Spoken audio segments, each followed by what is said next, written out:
साथियों, आप सभी को नमस्कार। इवोक आईएएस के यूट्यूब प्लेटफॉर्म पर आप सभी का स्वागत है। हम 71 बीपीएससी प्रीलिम्स और मेंस दोनों की एक इंटीग्रेटेड अप्रोच के साथ प्लान बनाकर 100 डेज का शेड्यूल जो हमने फिक्स किया है, उसी हिसाब से अब लगातार हम लोग पढ़ाई कर रहे हैं, अभ्यास कर रहे हैं और उसी कड़ी में आज एक इम्पोर्टेंट टॉपिक पर हम डिस्कस करेंगे। आज का टॉपिक होगा हमारा भारतीय राष्ट्रवाद। आप जानते हैं यहाँ से क्वेश्चन लगातार पूछे जाते हैं, जिसमें भारतीय राष्ट्रवाद, कांग्रेस, उदारवाद और उग्रवाद, इन टॉपिकों पर हम डिस्कस करेंगे। फिलहाल आज की इस क्लास में हम राष्ट्रवाद को जानेंगे। राष्ट्रवाद से क्वेश्चन किस तरीके से पूछे गए हैं अभी तक, वो एक बार देख लेते हैं। क्वेश्चन आपसे पूछा जा चुका है कि भारतीय राष्ट्रीय कांग्रेस की स्थापना के लिए उत्तरदायी कारकों का उल्लेख कीजिए और प्रारंभिक राष्ट्रवादियों के प्रति ब्रिटिश नीतियों की चर्चा कीजिए। यानी एक हिस्सा तो कांग्रेस के बारे में पूछा गया और दूसरा हिस्सा राष्ट्रवाद से संबंधित था, जो प्रारंभिक राष्ट्रवाद का चरण होता है वहां से। नेक्स्ट क्वेश्चन राष्ट्रवाद से आप देख सकते हैं कि 19वीं सदी के उत्तरार्ध में भारतीय राष्ट्रवाद के विकास की आलोचनात्मक समीक्षा कीजिए। यानी राष्ट्रवाद जो विकसित होता है, आपको उसकी आलोचनात्मक समीक्षा करनी है। यानी पहले राष्ट्रवाद बताना है 19वीं सदी के उत्तरार्ध का, उसका कैसे विकास होता है, फिर आपको उसके आलोचनात्मक पक्ष को लिखकर निष्कर्ष लिखना था। ऐसे ही आपसे क्वेश्चन पूछा गया है राष्ट्रवाद पर भारतीय राष्ट्रीय आलोचना के उदय की भारतीय राष्ट्रीय आंदोलन के उदय के कारकों की चर्चा कीजिए। इसने स्वतंत्रता संग्राम को किस प्रकार प्रभावित किया। तो यहाँ पर भी भारतीय राष्ट्रीय राष्ट्रवाद के विकास की चर्चा हो रही है कि उस चरण में किस तरीके से आंदोलनों का उदय होता है और फिर आपको इसने किस तरीके से स्वतंत्रता संग्राम को दिशा दी, किस तरीके से इसे प्रभावित किया, वो आपको लिखना था। तो क्वेश्चन यहाँ से पूछे गए हैं। तो आज हम लोग भारतीय राष्ट्रवाद पर डिस्कस करेंगे, फिर नेक्स्ट क्लास में कांग्रेस और उदारवाद उग्रवाद को भी देख लेंगे। हालांकि राष्ट्रवाद के विकास के चरणों में हम उदारवाद उग्रवाद को संक्षिप्त रूप से आज जान लेंगे। राइट, आप हमारे संकल्प बैच 2.0 से जुड़ सकते हैं, जहां से आप इन क्लासेस की नोट्स प्राप्त कर सकते हैं। और साथ ही आप जानते हैं केवल पढ़ना जरूरी नहीं होता है मेंस में आंसर राइटिंग प्रैक्टिस बहुत जरूरी होता है। जो भी बच्चे मेंस में अपेयर होते हैं या अपेयर हो चुके हैं, उनको उसकी इंपॉर्टेंस पता है कि 3 घंटे में जब हम पेपर लिखने बैठते हैं तो क्वेश्चन आते हुए भी हम उसको अच्छे से नहीं मैनेज कर पाते, हमारे क्वेश्चन छूटते हैं। ऐसे में इन क्लासेस के साथ साथ में आपका रिवीजन जरूरी होता है और नेक्स्ट उन पर आंसर राइटिंग प्रैक्टिस करना बहुत मस्ट हो जाता है। तो आप संकल्प बैच में जुड़कर आपको क्लासेज अवेलेबल ही कराई जाएंगी, उसके साथ ही आपको नोट्स अवेलेबल कराया जाएगा, ताकि आप नोट्स को पढ़ें अच्छे से, उनका सिनॉप्सिस शॉर्ट नोट्स बनाएं, ताकि उनका आप मल्टीपल टाइम रिवीजन कर सके। देन हम उन टॉपिक्स पर टेस्ट ऑर्गेनाइज करते हैं। सेक्शनल टेस्ट अभी हमारे चल रहे हैं, तो आप जुड़ सकते हैं। आपको डेली एक टॉपिक का नोट्स अवेलेबल कराया जाता है। इस तरीके से पूरे वीक में आपको एक एक दिन में एक एक टॉपिक का नोट्स दिया जाता है। छठे दिन आपको पूरा रिवीजन का टाइम दिया जाता है और सातवें दिन आपका सेक्शनल टेस्ट होता है, जिसमें हम 5 शॉर्ट क्वेश्चन और 2 लॉन्ग क्वेश्चन देते हैं, जैसे बीपीएससी का फॉर्मेट होता है। हिस्ट्री में आप जानते हैं कि 5 शॉर्ट 2 लॉन्ग क्वेश्चन लिखने होते हैं और उसके साथ हम एक ऐसे भी लिखने के लिए देते हैं, क्योंकि ऐसे का भी आप जानते हैं बहुत इंपॉर्टेंस है। राइट, 300 नंबर का ऐसे भी होता है, ताकि ऐसे लिखने की भी प्रैक्टिस आपकी होती रहे। ये पूरा 2 घंटे में आपको लिखना होता है, उसके बाद कॉपी सबमिट करनी होती है। उन कॉपियों को बहुत बारीकी से चेक किया जाता है वो आईएएस के द्वारा, क्योंकि जब तक आपकी कॉपियों का अच्छे से मूल्यांकन नहीं होगा, तब तक आप क्वेश्चन को किस तरीके से इफेक्टिव लिख पाए, कौन सी कमियां आप क्वेश्चन लिखते समय कर रहे हो, चीजें आप नहीं जान पाएंगी। तो कॉपी कैसे चेक होती हैं, वो सारी चीजें आप हमारे टेलीग्राम चैनल पर जुड़कर देख सकते हैं। कुछ कॉपियां वहां पर हम अपलोड करते रहते हैं, चेक करके जान पाएंगे कि कितनी बारीकी से, कितना ध्यान देकर आपकी कॉपी यहाँ पर चेक की जाती है। राइट, तो ये सारी चीजें होती हैं। कॉपी चेक करने के बाद आपको जो भी प्रश्न दिए जाते हैं, उनके मॉडल आंसर भी अवेलेबल कराए जाते हैं। तो सारी चीजें यहाँ पर वन स्टॉप सोल्यूशन है, जुड़ते हैं एक बहुत नॉमिनल फी स्ट्रक्चर में, आपको यहाँ प्राप्त हो जाएगा। बाकी वो आईएएस की क्वालिटी कंटेंट सारी चीजें आपको पता ही होंगी। जिस तरीके से हमने 70 बीपीएससी में काम किया है, वो आप वहां पर देख सकते हैं। 70 बीपीएससी की भी क्लासेज हमारे यूट्यूब प्लेटफॉर्म पर अवेलेबल है। राइट, फिक्स स्ट्रक्चर आप देख सकते हैं यहाँ से। बाकी इस बैच से जुड़ने के लिए एक सिंपल प्रोसेस है। ये आपको हमारा पेमेंट नंबर दिख रहा होगा 6306473800।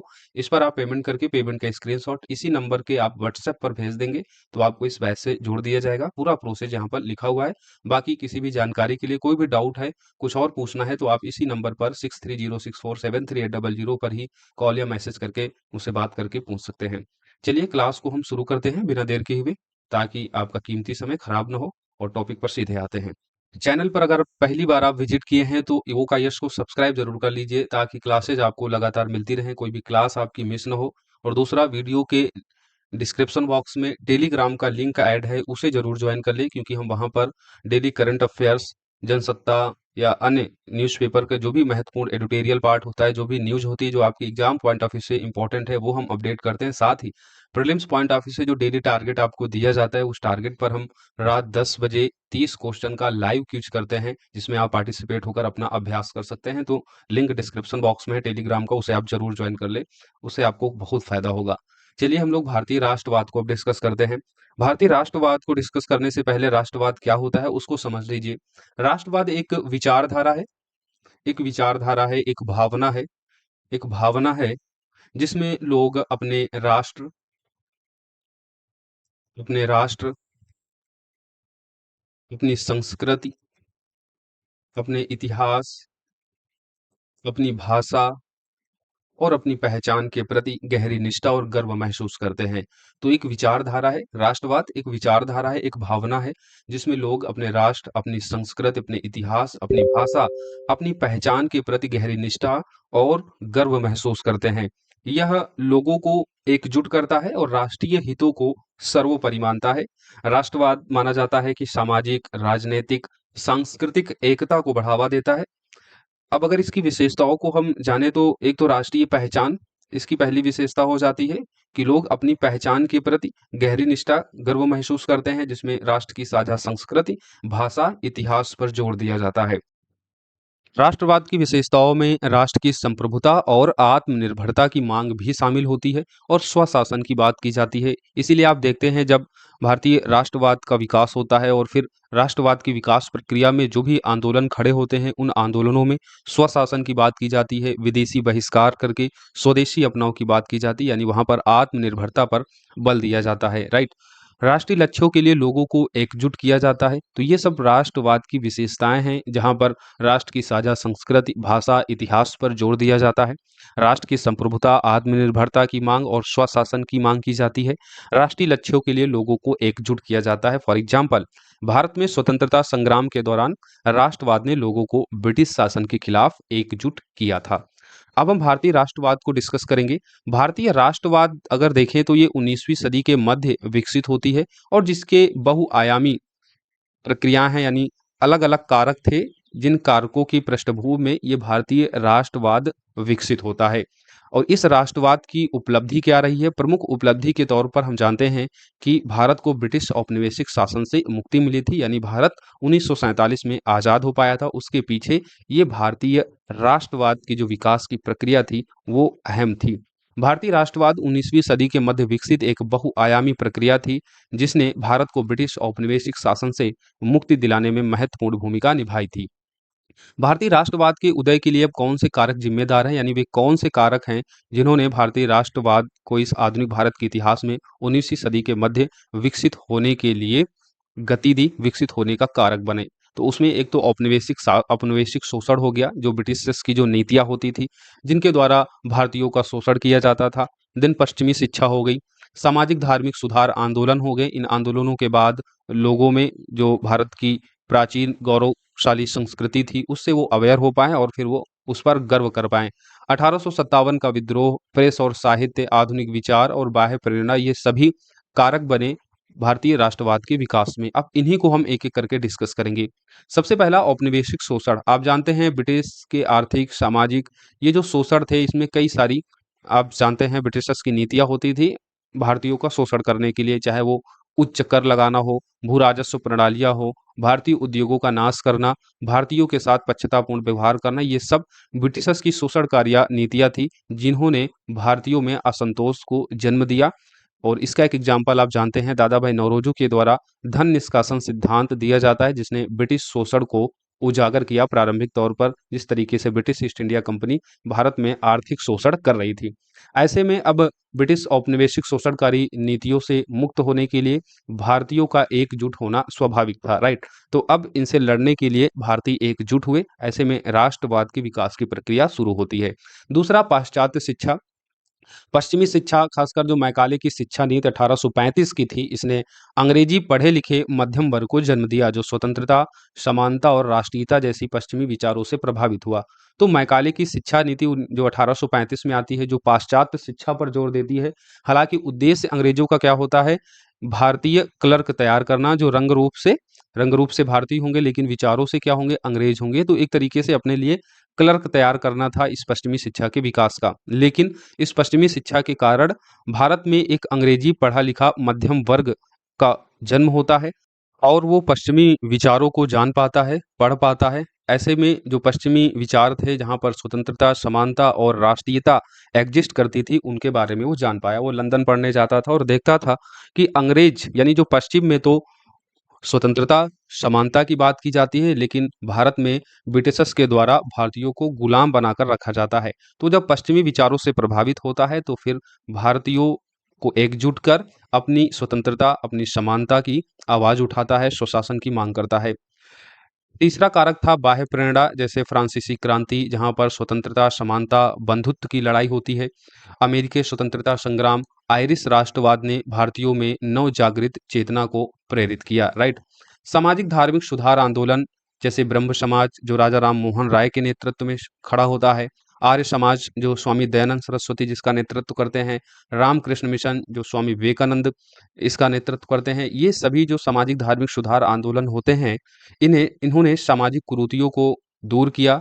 कई सारी सामाजिक कुरीतियाँ, चाहे वो सती प्रथा हो, बाल विवाह हो, जातिवाद हो, अन्य कुरीतियाँ मौजूद थी और इन सामाजिक धार्मिक सुधार आंदोलन ने न केवल इन सामाजिक कुरीतियों को दूर करने का प्रयास किया, बल्कि भारतीय संस्कृति गौरव को पुनर्जागृत भी किया। आप जानते हैं दयानंद सरस्वती के द्वारा जो आर्य समाज सामाजिक धार्मिक सुधार आंदोलन किया जाता है, इसमें वे वेदों की ओर लौटो का नारा देते हैं। तो न केवल यहाँ पर सामाजिक कुरीतियों को दूर करने का प्रयास किया जाता है, बल्कि भारतीय सांस्कृतिक गौरव को पुनर्जागृत किया जाता है, जो भारतीय राष्ट्रवाद के विकास में एक अहम भूमिका निभाता है।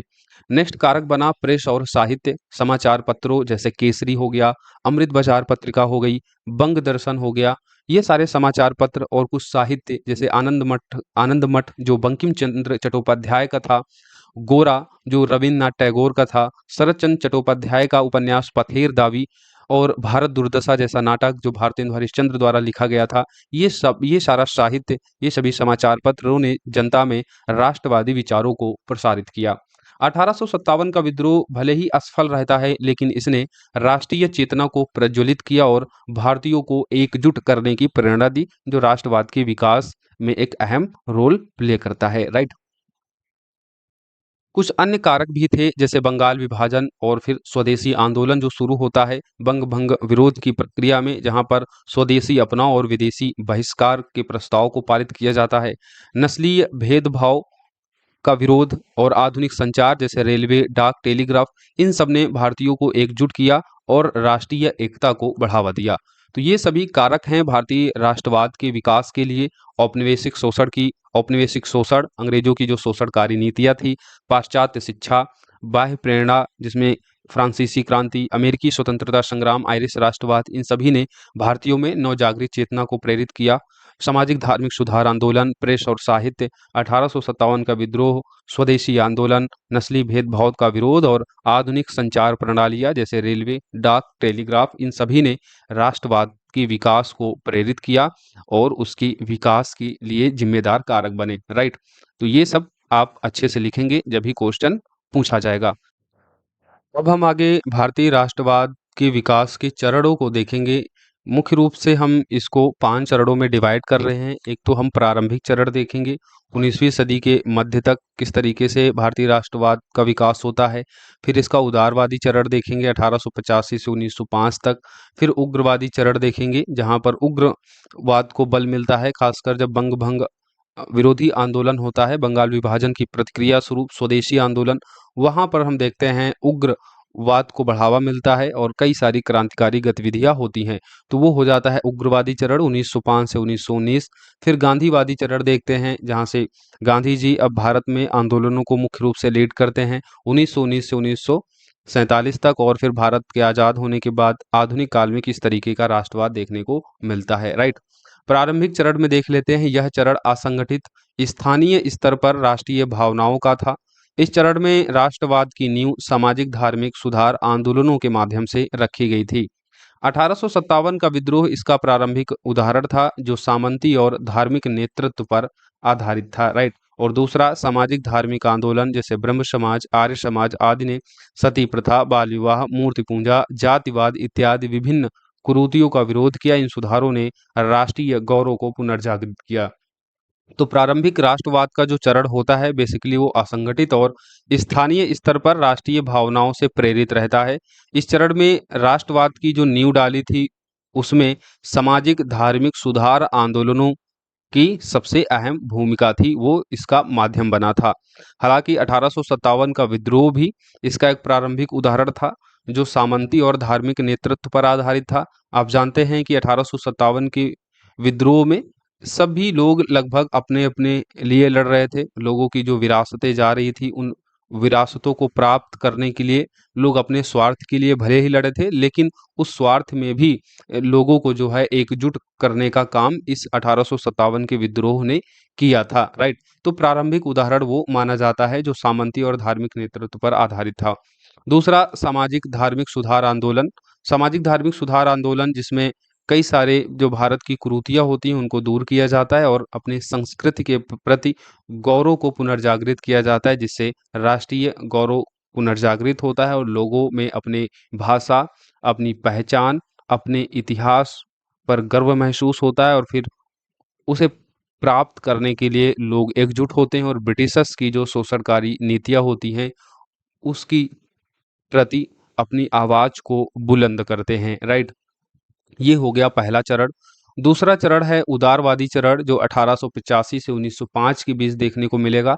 इस चरण में राष्ट्रवाद ने संगठित और राजनीतिक रूप लिया जिसमें संवैधानिक तरीकों पर जोर दिया जाता था। आप जानते हैं भारतीय राष्ट्रीय कांग्रेस इस्टेब्लिश होता है 1885 में जो संगठित राष्ट्रवाद को जन्म देता है। अब जो उदारवादी नेता थे प्रारंभिक तौर पर जिसमें दादा भाई नौरोजी, गोपाल कृष्ण गोखले, फिरोज शाह मेहता आदि ने संवैधानिक तरीके क्या थे? अंग्रेजों से प्रार्थना पत्र करना, प्रस्ताव और उनको ज्ञापन सौंपना, इन सब के माध्यम से ब्रिटिश शासन से स्वशासन और ब्रिटिश नीतियों में सुधार की ये मांग करते थे। यानी उदारवादियों के द्वारा ब्रिटिश सरकार से डायरेक्ट संघर्ष नहीं किया जाता था, बल्कि संवैधानिक तरीके से वे प्रार्थना, याचना, पत्राचार, प्रस्ताव ज्ञापन इन सब के माध्यम से ब्रिटिश सरकार से भारतीयों के लिए स्वशासन और ब्रिटिश शोषणकारी जो नीतियां थी उनमें सुधारों की मांग करते थे।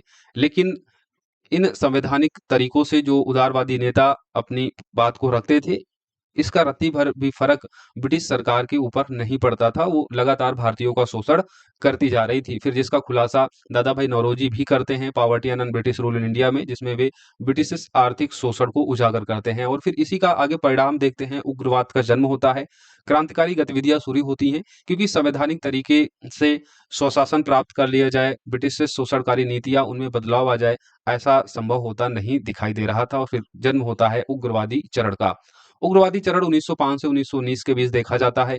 यहाँ राष्ट्रवाद अधिक आक्रामक हो जाता है, स्वराज केंद्रित हो जाता है जिसमें जनता की व्यापक भागीदारी अब शुरू होती है। उदाहरण के लिए बंगाल विभाजन के विरोध में उग्रवादी राष्ट्रवाद का उदय होता है।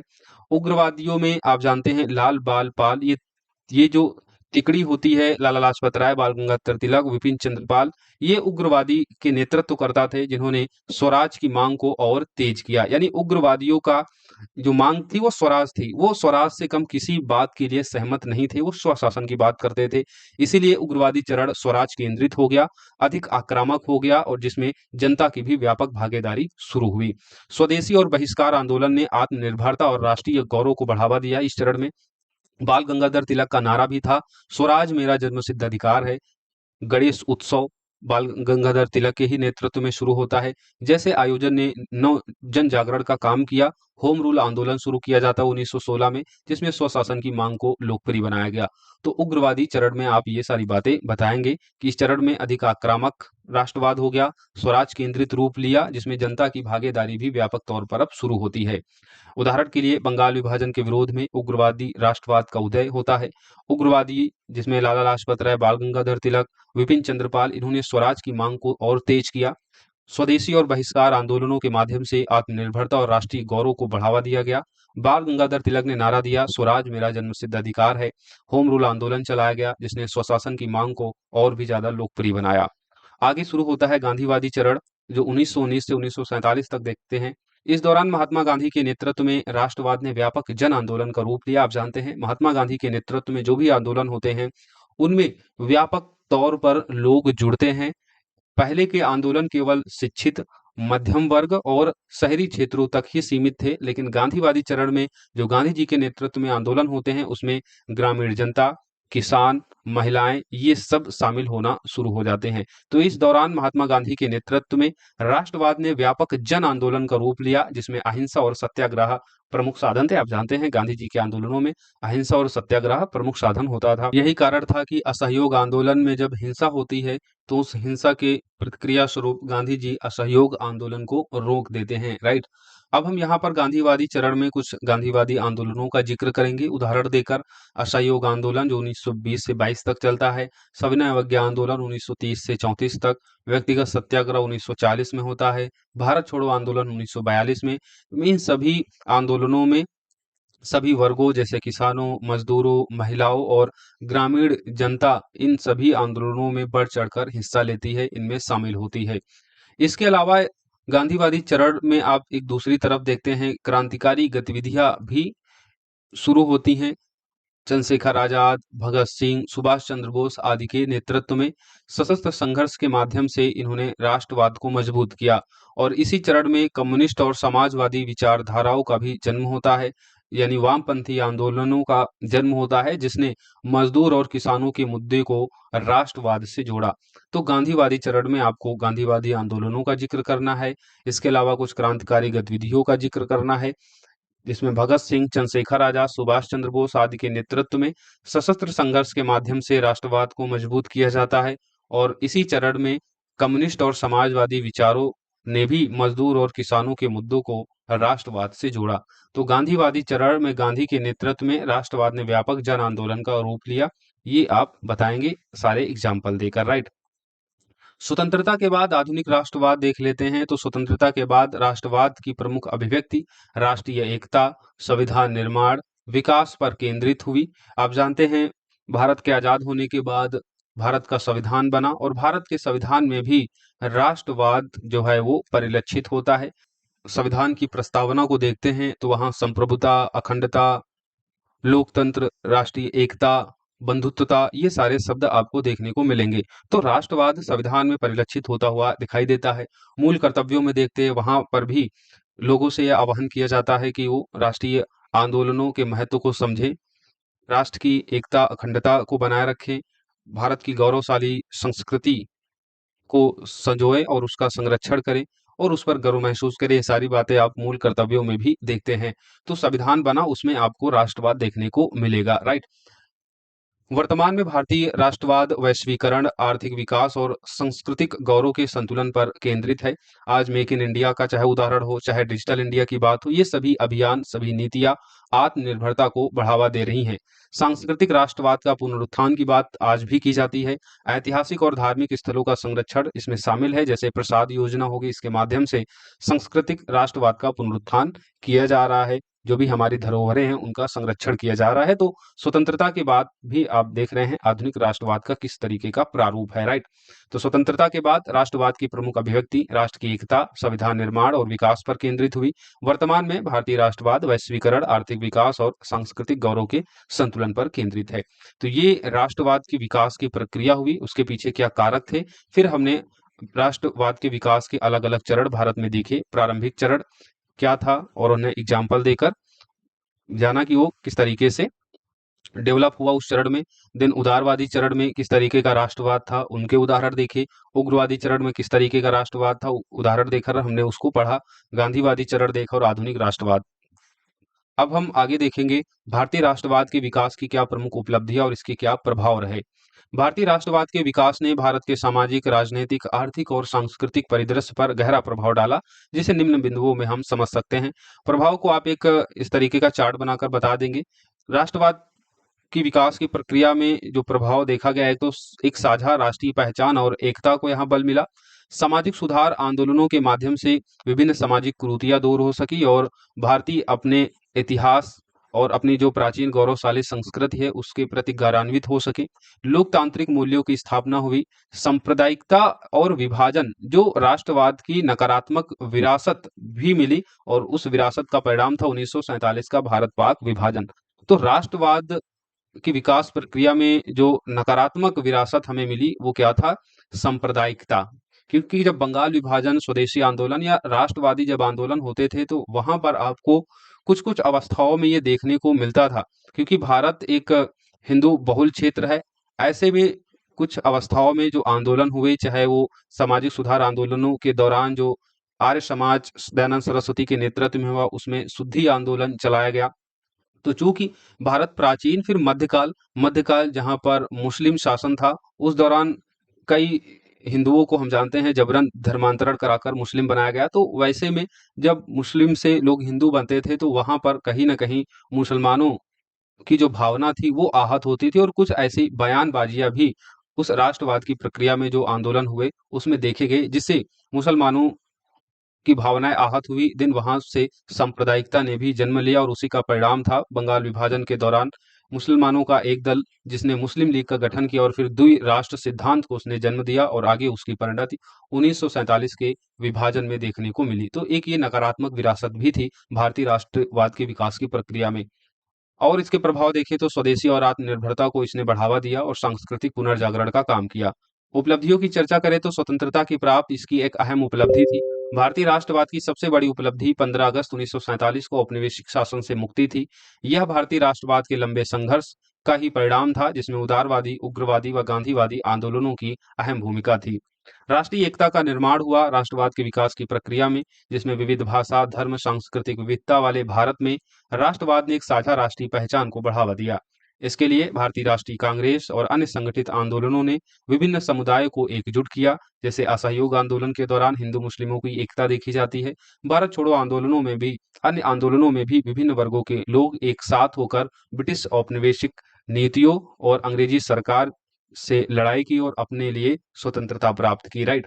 तो राष्ट्रीय एकता का निर्माण इसने किया। विविध भाषा, धर्म, सांस्कृतिक विविधता वाले भारत में राष्ट्रवाद ने एक साझा राष्ट्रीय पहचान को बढ़ावा दिया।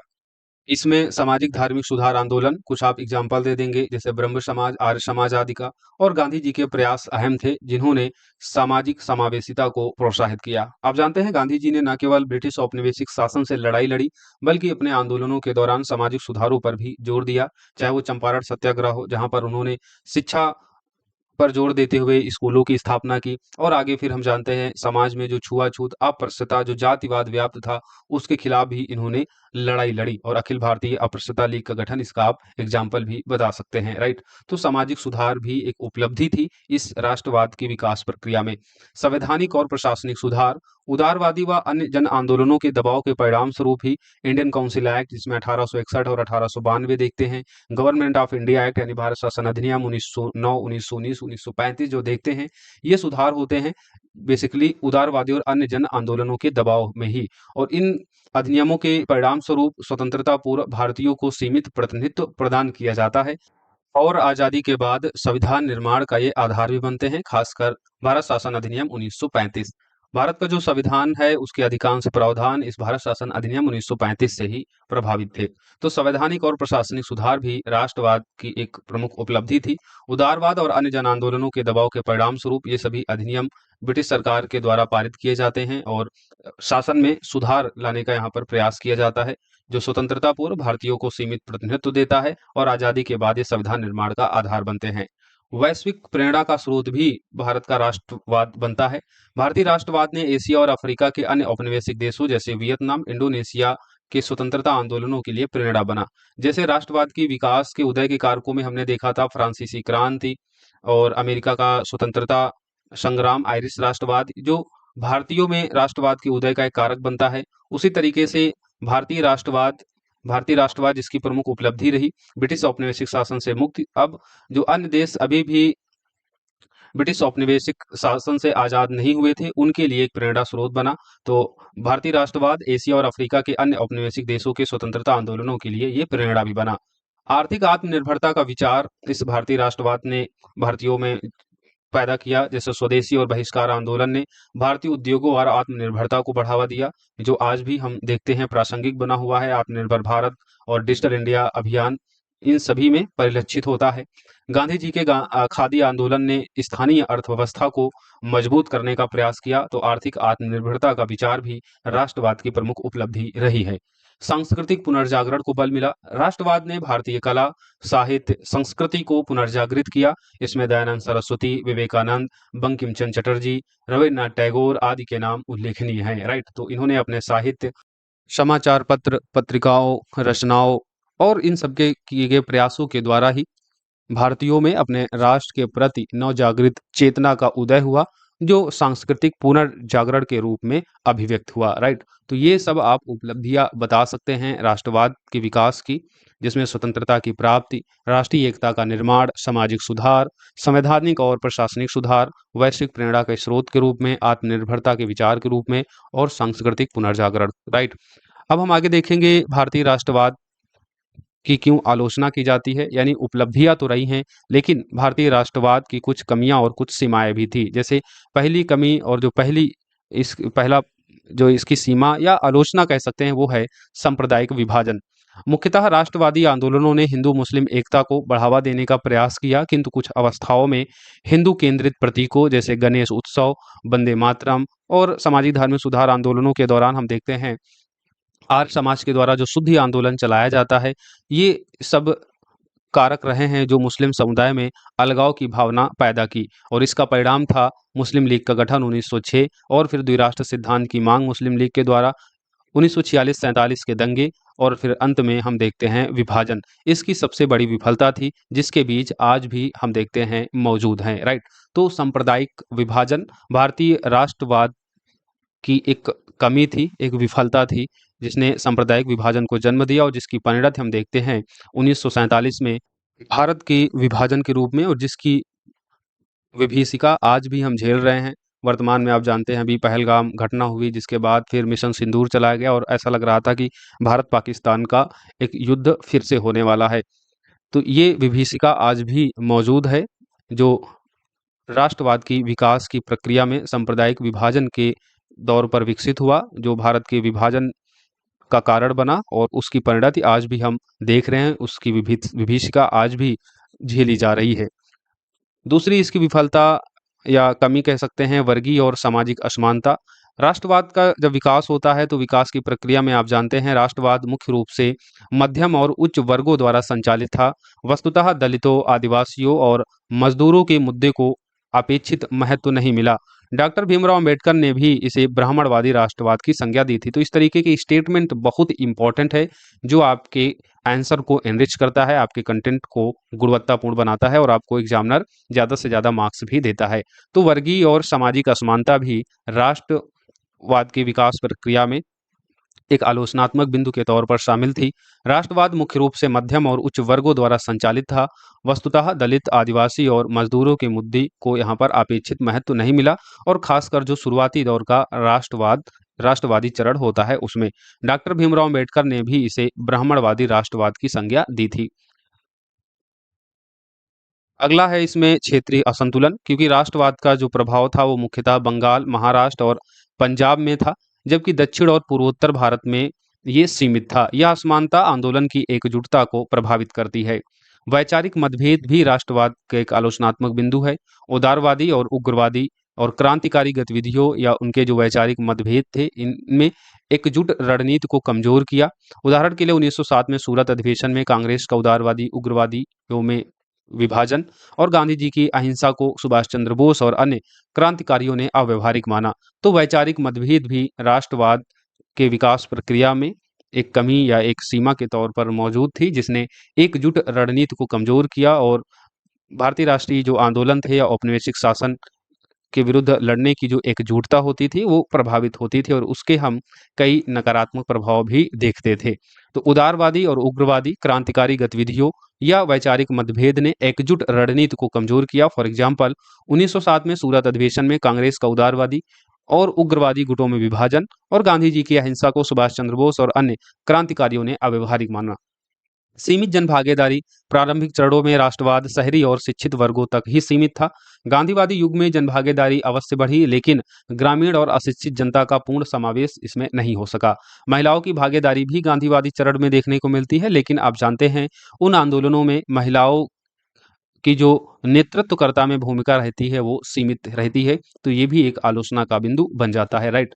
तो आलोचनात्मक समीक्षा करने के लिए की जाए राष्ट्रवाद की, तो आप इन सभी पॉइंटों को बता सकते हैं कि राष्ट्रवाद की अनेक उपलब्धियां रही हैं। उपलब्धियों को हमने ऊपर देखा, और इसके बावजूद इसकी कुछ कमियां और सीमाएं थी, जैसे सांप्रदायिक विभाजन को इसने जन्म दिया, वर्गीय और सामाजिक असमानता व्याप्त थी, क्षेत्रीय असंतुलन व्याप्त था, वैचारिक मतभेद था जिसने एकजुट रणनीति को कमजोर किया, और सीमित जनभागीदारी, खासकर महिलाओं की भागीदारी शुरुआती दौर में तो देखने को मिलती ही नहीं है। बाद में जब गांधीवादी युग शुरू होता है तो वहां पर महिलाओं की भागीदारी तो मिलती है देखने को, लेकिन नेतृत्वकर्ता के रूप में उनकी भूमिका सीमित ही रहती है। अब लास्ट में इस पूरे टॉपिक का निष्कर्ष आप देख सकते हैं। कुल मिलाकर भारतीय राष्ट्रवाद का विकास एक ऐतिहासिक प्रक्रिया थी, जिसने भारत की विविध जनता को एक साझा लक्ष्य स्वतंत्रता के लिए एकजुट किया और उसको प्राप्त भी किया। हालांकि इसकी कुछ सीमाओं, कुछ कमियों ने इसके प्रभाव को सीमित किया, लेकिन फिर भी भारतीय राष्ट्रवाद ने न केवल 1947 में स्वतंत्रता प्राप्त की, बल्कि वैश्विक स्तर पर औपनिवेशिक विरोधी आंदोलनों के लिए प्रेरणा का काम भी किया। स्वतंत्र भारत में इसकी विरासत राष्ट्रीय एकता, सामाजिक न्याय की दिशा में निरंतर किए जा रहे प्रयासों में दिखाई देता है। तो एक सकारात्मक व्यू लेते हुए आप निष्कर्ष को लिखेंगे, वर्तमान परिप्रेक्ष्य में जोड़ते हुए, कि इसमें कुछ कमियां जरूर व्याप्त थी, लेकिन भारतीय राष्ट्रवाद ने न केवल 1947 में स्वतंत्रता प्राप्त की, बल्कि वैश्विक स्तर पर औपनिवेशिक विरोधी आंदोलनों के लिए प्रेरणा का काम किया। स्वतंत्र भारत में इसकी विरासत राष्ट्रीय एकता, सामाजिक न्याय की दिशा में निरंतर किए जा रहे प्रयासों में दिखाई देती है, राइट। तो इस तरीके से हमने राष्ट्रवाद के टॉपिक पर डिटेल में डिस्कस किया। भारतीय राष्ट्रवाद, इसके उदय के क्या कारक थे, फिर हमने देखा भारतीय राष्ट्रवाद विकास के जो विभिन्न चरण हैं, उसके बाद भारतीय राष्ट्रवाद की क्या उपलब्धियां रही हैं, क्या इसके प्रभाव थे, और फिर हमने इसकी आलोचनात्मक समीक्षा भी की। तो आई होप अब प्रश्न किसी भी तरीके से राष्ट्रवाद पर पूछा जाएगा, उसे आप शानदार तरीके से लिख पाएंगे। यहाँ पर हमने प्रीवियस ईयर क्वेश्चन पेपर को ऐड ऑन कर दिया है, तो आप इसे लिखने का प्रयास कीजिएगा। जैसे 19वीं सदी के उत्तरार्ध में भारतीय राष्ट्रवाद के विकास की आलोचनात्मक समीक्षा कीजिए, अब आप इसका उत्तर दे पाएंगे। दूसरा क्वेश्चन, जो भारतीय राष्ट्रीय आंदोलनों के उदय के कारकों की चर्चा कीजिए, और इसने स्वतंत्रता आंदोलन को किस तरीके से दिशा दी। तो आई होप अब इस प्रश्न का उत्तर भी आप इस टॉपिक को पढ़ने के बाद कर देंगे, क्योंकि राष्ट्रीय आंदोलनों के उदय के कारकों के पीछे वही आप लिखेंगे जो भारतीय राष्ट्रवाद के उदय के कारक थे, क्योंकि भारतीय राष्ट्रवाद की ही परिणत थी जो राष्ट्रीय आंदोलनों का कारण था।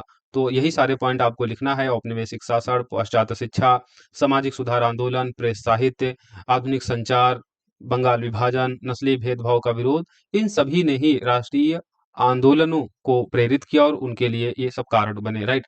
अब ये कैसे स्वतंत्रता संग्राम को किस प्रकार से दिशा दी, तो इन आंदोलनों ने, आप जानते हैं, लोगों को एकजुट किया, सभी को एकता के माला में पिरोया, जो ब्रिटिश औपनिवेशिक शासन से एक साथ लड़ाई लड़कर और अपने लिए स्वतंत्रता प्राप्त की।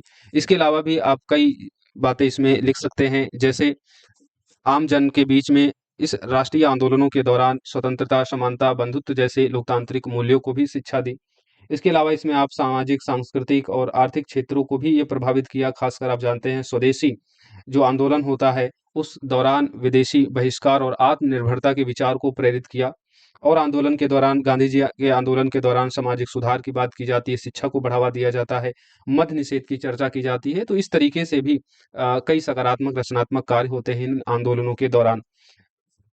जो इन आंदोलनों के जो नेतृत्वकर्ता होते हैं, चाहे वो गांधी जी हों, सुभाष चंद्र बोस हों, भगत सिंह हो, चंद्रशेखर आजाद हो, बाल गंगाधर तिलक हो, नेहरू जी हों, राजेंद्र प्रसाद हो, इन सभी का नेतृत्व इन राष्ट्रीय आंदोलनों को मिला, जो आगे चलकर हमारे लिए प्रेरणा का स्रोत भी रहे। और गांधी जी के आंदोलनों के प्रमुख साधन जैसे सत्य और अहिंसा, वे आज भी क्या हैं, प्रासंगिक बने हैं, वे आज भी शांति का संदेश देते हैं, राइट। तो ये सब बातें आप लिख सकते हैं, ये सारी बातें आप लिख सकते हैं। राष्ट्रीय आंदोलन ने भारत को आजादी दिलाने के साथ साथ संविधान निर्माण और राष्ट्र के एकीकरण व विकास को भी निर्णायक रूप से प्रभावित किया। तो बेसिकली आपको वो प्रभाव बताने थे जो हमने राष्ट्रवाद के विकास में आपको बताए थे, कि एक साझी राष्ट्रीय पहचान, एकता, सामाजिक सुधार, लोकतांत्रिक मूल्यों की स्थापना, सांस्कृतिक पुनर्जागरण, स्वदेशी और आत्मनिर्भरता को बढ़ावा, ये सब राष्ट्रीय आंदोलनों की ही परिणति के प्रभाव थे, जिसने स्वतंत्रता संग्राम को एक नई दिशा दी। और उसका कुछ आप आलोचनात्मक पक्ष बताते हुए अपने निष्कर्ष को लिखेंगे और उत्तर आपका कंप्लीट हो जाएगा, राइट। तो भारतीय राष्ट्रीय आंदोलनों के उदय के कारकों की चर्चा कीजिए, इसने स्वतंत्रता संग्राम को किस प्रकार दिशा दी। बेसिकली आपको इसी टॉपिक को पढ़कर इसका उत्तर अब आप लिख सकते हैं। तो राष्ट्रवाद पर पूछे गए इन क्वेश्चनों को अब आप आसानी से लिख सकते हैं। आंसर राइटिंग प्रैक्टिस के लिए आप हमारे संकल्प बैच से भी जुड़ सकते हैं, जहां पर वीकली आपका टेस्ट होता है। आपको डेली एक टॉपिक पर नोट्स और क्लास यूट्यूब प्लेटफॉर्म के माध्यम से अवेलेबल कराई जाती है। फिर उसके बाद जो भी वीक में आपको टॉपिक दिए जाते हैं उन पर एक टेस्ट होता है और टेस्ट के माध्यम से आपकी आंसर राइटिंग प्रैक्टिस कराई जाती है, जहाँ पर आपको हम 5 शॉर्ट क्वेश्चन 2 लॉन्ग क्वेश्चन देते हैं और आपको इनको टाइम मैनर में लिखना होता है। उसके बाद आपकी कॉपी चेक होती है और फिर उनके आपको मॉडल आंसर भी अवेलेबल कराए जाते हैं। वीकली टेस्ट में एक एसी का अभ्यास भी शामिल होता है। तो आप हमारे प्रोग्राम से जुड़ सकते हैं, जहाँ पर आपको सारे नोट्स अवेलेबल कराए जाएँगे और आपकी आंसर राइटिंग प्रैक्टिस कराई जाएगी, जहाँ पर आपको मॉडल आंसर के साथ-साथ आपकी शानदार तरीके से कॉपी भी चेक की जाती है, उसको इवैल्यूएट किया जाता है, राइट। पूरा यहाँ पर प्रोसेस दिया गया है, किस तरीके से आप जुड़ सकते हैं, पूरा फी स्ट्रक्चर दिया गया है प्रीलिम्स, मेंस दोनों का। और बाकी कोई जानकारी लेना है तो आप 6306473800 पर कॉल मैसेज करके पूछ सकते हैं। मिलेंगे हम लोग अपनी नेक्स्ट क्लास में, जब तक आप लोग पढ़िए, जहाँ है वहाँ सुरक्षित रहिए। टेलीग्राम का लिंक इस वीडियो के डिस्क्रिप्शन बॉक्स में है, उसे आप ज़रूर ज्वाइन कर लें, जहाँ पर आपको सारी चीज़ें अवेलेबल होती हैं, खासकर करंट अफेयर संबंधित और ईवोक आईएएस की जो भी अपडेशन होती है, वो आपको वहाँ पर मिलती है। और उसे ज्वाइन करने के बाद कई सारी चीज़ें आपको और भी मिलेंगी, तो वो आप ज़रूर ज्वाइन करके रखें। बाकी अगर आप पहली बार विजिट किए हैं, तो ईवोक आईएएस को आप सब्सक्राइब कर लीजिए, ताकि ये सभी महत्वपूर्ण क्लासेज आपको लगातार मिलती रहें। और प्रिपरेशन के लिए आप हमारे साथ इस संकल्प बैच 2.0 में जुड़ सकते हैं 71 बीपीएससी प्रीलिम्स और मेंस प्रिपरेशन के लिए। धन्यवाद।